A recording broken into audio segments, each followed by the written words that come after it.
Hello, Solutionaries. My name is Kandeh Yumkella. I was born in a small village in Sierra Leone called Kichon.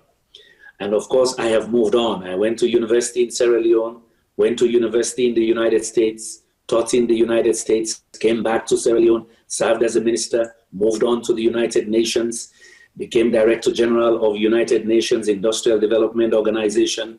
Later on, Secretary General Ban Ki-moon appointed me as the Chief Executive Officer for Sustainable Energy for All. And I had these wonderful experiences around the world, from a small village in Kichon to the higher heights of global governance. You can be the same. Very early on in my life, I realized the importance of energy. When I was in university as an undergraduate, there were many times where we didn't have enough electricity, so they could not pump water up to our dormitories to wash.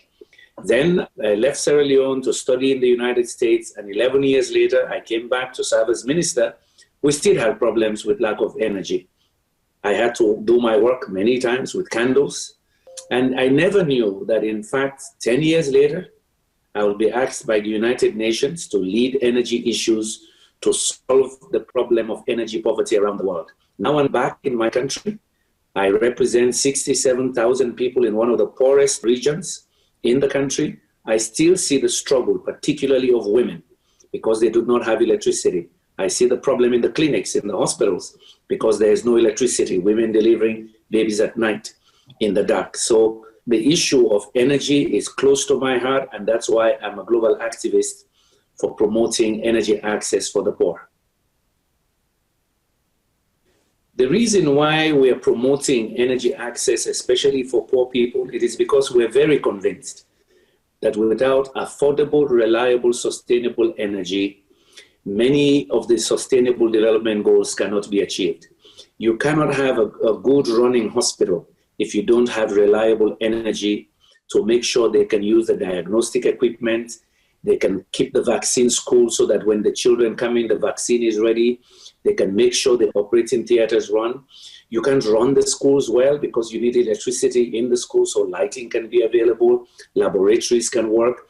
You need electricity in homes when the kids come home so they can study, especially the women. If you go to the villages, the 2-3 extra hours of light in the evening helps them, in fact, prepare what they have to take to the market the next day. So energy is crucial, and Ban Ki-moon and myself used to say around the world, it is the golden thread that runs through all the sustainable development goals, because energy is the ultimate enabler of all the other sustainable development goals.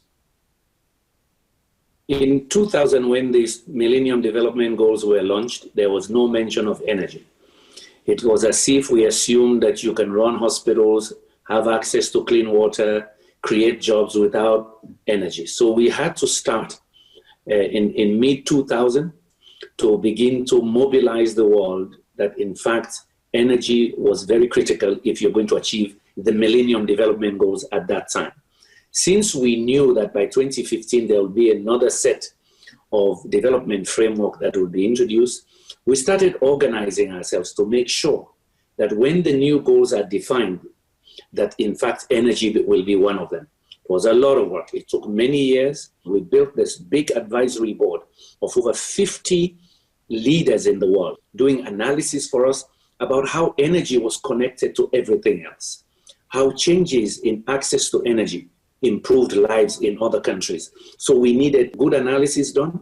We needed good theoretical models to see, in fact, whether there's good theoretical backing to what we were saying, but more importantly, we needed evidence on the ground.